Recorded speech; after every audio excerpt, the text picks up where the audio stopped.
A New York City cop has finally had enough and decided to stop a criminal. So he did. Now he's under arrest, facing manslaughter charges. Just another day in New York City, am I right? This story has me with mixed feelings. No, that's not quite right. I'm absolutely certain about how I feel about this story, but it's actually two stories bundled together to try and obfuscate what's really happening. So let's break this down into two parts to explain the real story. Part 1. Rampant criminal activity. In liberal Democrat hellscapes, the criminals are running rampant. They can commit crimes day and night with absolutely no fear of being arrested or staying in jail for any significant amount of time. Between regular cops just ignoring smash and grab shoplifting, muggings, street scams, and my new personal favorite, intersection takeovers. See, intersection takeovers, that's a special event where low IQ morons steal, borrow, or rent cars. Then they proceed to do burnouts, donuts, and general street mayhem, sometimes with people hanging out the window of the car. This also spills over into a general lack of following any road rules, lane splitting, wheelies through the middle of Main Street, ignoring red lights if they're inconvenient, bike gangs generally terrorizing neighborhoods. So this is footage from my own car just recently. I was stopped at a red light where a gang of about 12 dirt bikes surrounded my car and spilled into the intersection. See, they don't feel any need to follow any rules, and they're extremely dangerous to people that aren't paying attention. You can see they don't stay in any traffic lanes, and red lights are just a minor inconvenience. But this story is about a criminal, allegedly, attempting to escape a drug bust on a dirt bike. This bike's not street legal, hence dirt bike. They're cheap to get, and they can go just about anywhere, which makes them almost impossible to catch by a cop in a standard cop car. So this guy is escaping by driving on a sidewalk, which poses extreme danger to anyone walking. Or what on earth happens if there's a baby stroller? Do you think this guy is going to suddenly grow a conscience and give up? Nah, this guy would plow through a baby stroller like it didn't even matter. So one of the undercover cops sees this criminal allegedly escaping and currently breaking several laws.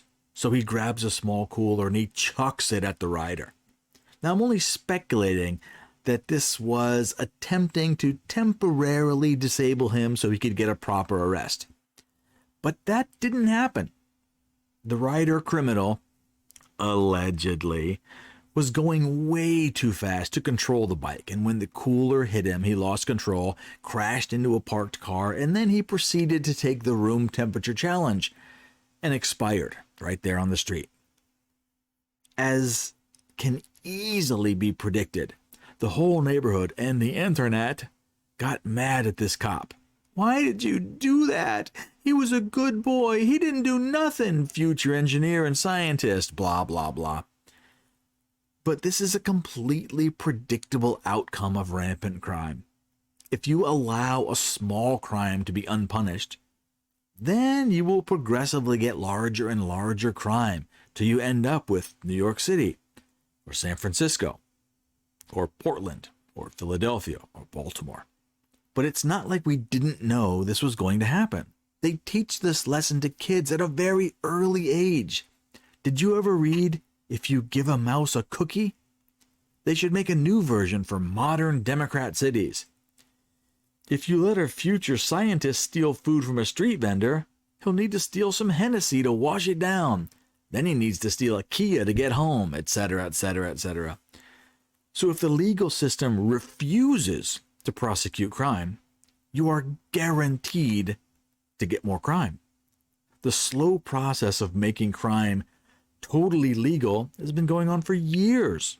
It starts with cashless bail and decriminalizing drugs, the shoplifting $900 limit rule. Come on.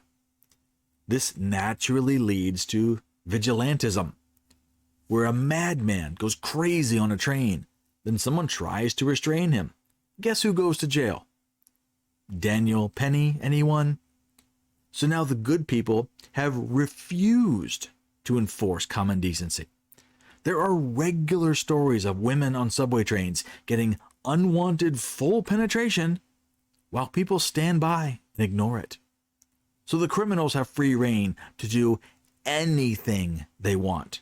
The criminals have nothing to fear. It will continue to get worse. Part 2. The cop was no hero. Let me be very direct about that. That cop saw a criminal, allegedly, fleeing on a motorcycle down the sidewalk, and he threw a cooler at his head. There's no part about that that's acceptable. But this is also another completely predictable outcome of Democrat policies. Over the last few years, they have made being a cop a very difficult job, if not impossible. Going all the way back to St. George of fentanyl, there were 4 cops involved in that arrest. St. George was a lifelong criminal suffering from a fatal overdose. 1 cop kneeled on his back temporarily to restrain him. 3 other cops were doing crowd control. It doesn't matter. All of them were found guilty and went to prison. So let's look at this from the cops' point of view.